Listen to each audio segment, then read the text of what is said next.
The Contingent Reserve Arrangement is a stability fund to prevent any BRIC nation from a debt crisis. The development bank is feasible and viable. Well, the BRICS leaders meet again on the sidelines of the G20 in St. Petersburg in September. It's work in progress. But to quote Dr. Manmohan Singh, BRICS is young and full of promise. The special focus of this year's summit was Africa. An entire session was devoted to the theme of the summit, BRICS and Africa, Partnership for Development, Integration and Industrialization.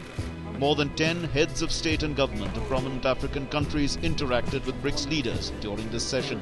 The summit also provided an ideal opportunity for the leaders of the 5 member countries to hold bilateral meetings, to boost existing ties and to sort out differences. The meeting, which was the most eagerly watched, was the bilateral between Prime Minister Dr. Manmohan Singh and the new Chinese President Xi Jinping, for whom it was the first major assignment after taking over as the head of state barely a week before the summit. The meeting lasted about 40 minutes, in which both sides discussed all issues of mutual interest.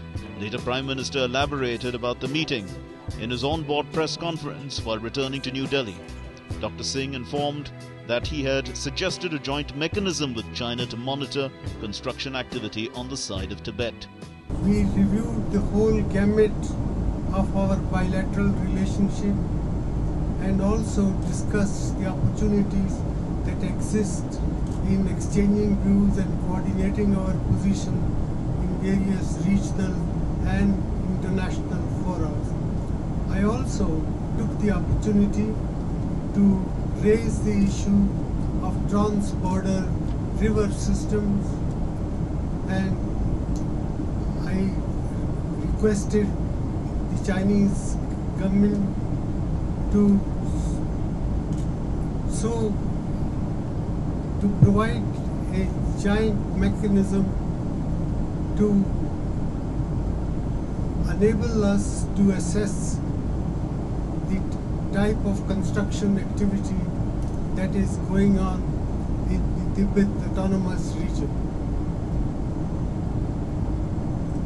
The President of China assured me that they were quite conscious of their responsibilities and the interests of the lower riparian countries. But as regards the specific mechanism that I had suggested, he said they would have it further looked into. But as of now, our assessment is that whatever activities are taking place on the Brahmaputra region in Tibet, they are essentially the run of the river projects, and therefore there is no cause for worry on our part. Prime Minister also held fruitful bilateral discussions with his Russian and Brazilian counterparts. At the meeting with the Russian President Vladimir Putin, the Prime Minister assured him that the first unit of Kudankulam nuclear plant would be operational in the first week of April this year. Durban has a very significant historical link with India, as it was the city where Mahatma Gandhi was inspired to start his battle against imperialism.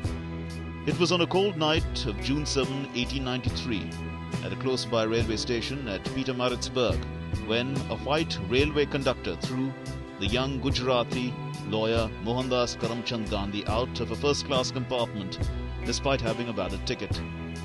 This incident transformed Gandhi into a great leader in the battle against injustice. It catapulted him to the status of Mahatma.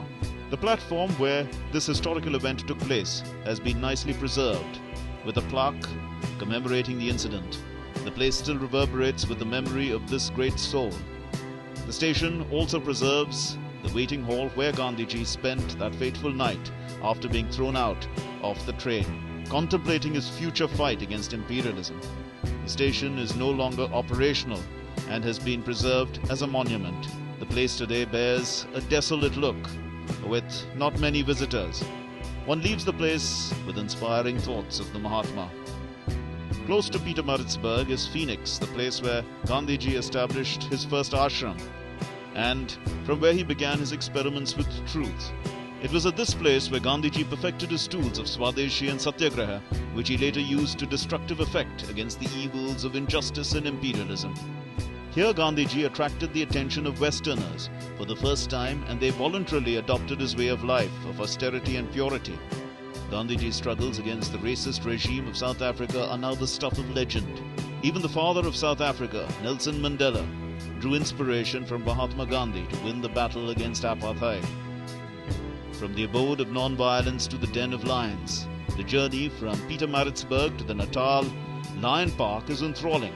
Situated just 25 kilometers from Pietermaritzburg and about 67 kilometers from Durban, the Natal Lion Park is quickly accessible from either of these major centers and is an enjoyable drive with the surrounding countryside providing pleasant views all round. It is exciting and bone-chilling at the same time when one sees ferocious lions approach towards you in a menacing way with only a car window glass in between. The lions are kept within manned gates in the enclosure and they are fed well. The resort attracts tourists in large numbers. Durban has one of the largest ports in Africa. The city is well maintained with superb roads and regulated traffic. Here ancient Gothic architecture merges beautifully with modern buildings. South Africans are a sport-loving people, and it is in ample evidence in Durban, which boasts of the Kings Park football stadium. It is fitted with a state-of-the-art Sky Car. The stadium was an important venue of several matches during the FIFA World Cup in 2010. The scenic Durban provided a perfect backdrop to a fruitful BRICS Summit, with the leaders inking several landmark agreements. Apart from pursuing such cooperation that is for our mutual benefit, the BRICS Forum also provides its leaders a satisfying platform on which to consult and coordinate policy positions on issues of major international significance. I was glad to see once again that there are many areas in which BRICS countries have shared concerns and perspectives.